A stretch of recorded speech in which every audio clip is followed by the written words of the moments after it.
Hi friends welcome to home studies YouTube channel. Topic వచ్చి AP TET సంబంధించి మనకు DSC సంబంధించి కూడా లేటెస్ట్ అప్డేట్ అయితే రావడం జరిగింది. సో మనకు ఈరోజు సాక్షి న్యూస్ పేపర్లో కూడా అప్డేట్ అయితే వచ్చింది. అండ్ మనకు వేటి న్యూస్లో కూడా అప్డేట్ వచ్చింది ఇక్కడ చూడండి. సో మనకి ఇక్కడ వచ్చేసి అయితే 6,100 ప్రభుత్వ ఉద్యోగాలు అనేది మనకి ఇచ్చారు. బిగ్ అప్డేట్ అని కూడా ఇవ్వడం జరిగింది.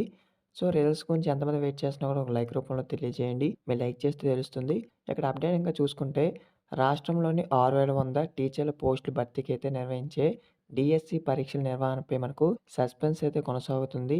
కేంద్ర ఎన్నికల సంఘం అనుమతి లభించిన తర్వాత పరీక్షలు నిర్వహిస్తామని రాష్ట్ర ఎన్నికల ప్రధాన అధికారి ముఖేష్ కుమార్ మీనా వెల్లడించారు. సో మనకు అనుమతి వచ్చే వరకు టెట్ ఫలితాలు ఏదైతే ఉన్నాయో అవి ప్రకటించవద్దని ప్రభుత్వానికి అయితే ఆదేశించమన్నారు. సో ఇక మనకు డిఎస్సి ఎగ్జామ్ సంబంధించి ఎగ్జామ్ అనేది కండక్ట్ చేస్తారా లేదా లేకపోతే పోస్ట్‌పోన్ చేస్తారా? ఈ యొక్క ఎన్నికల కారణంగా అనే దానిపై అయితే మనకు ఒక సస్పెన్స్ అయితే ఉందన్నమాట. సో దీనికి సంబంధించి మనకు ఏదైనా అప్డేట్ వస్తుందంటే ఇప్పుడు ఒక అప్డేట్ అయితే ఇవ్వలేదు. సో ఈ యొక్క అప్డేట్ మనకు వచ్చే వరకు కూడా ఏదైతే ఈ యొక్క టెట్ ఫలితాలు అయితే ఉంటాయో అవి ప్రకటించవద్దనైతే ప్రభుత్వాన్ని అయితే ఆదేశించమన్నారు. కాగా మనకు షెడ్యూల్ ప్రకారం ఈ నెల 30 నుంచి డిఎస్సి పరీక్షలు నిర్వహించాల్సి ఉంది అనేది ఇచ్చారనమాట. సో దీనికి సంబంధించి మనకి ఏ అప్డేట్ వస్తుందో తెలీదు. అప్పటి వరకైతే ఈ యొక్క డిఎస్సి ఎగ్జామ్స్ సంబంధించి అప్డేట్ వచ్చే వరకు ఈ యొక్క టెట్ ఫలితాలైతే ప్రకటించవద్దని గవర్నమెంట్‌కి అయితే రిక్వెస్ట్ అయితే చేస్తున్నారు.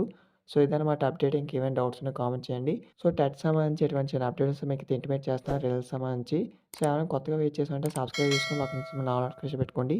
సో వీడియో మీ ఫ్రెండ్స్ కూడా షేర్ చేయండి. వాళ్ళకి ఇన్ఫర్మేషన్ చేస్తుంది. Thanks for watching.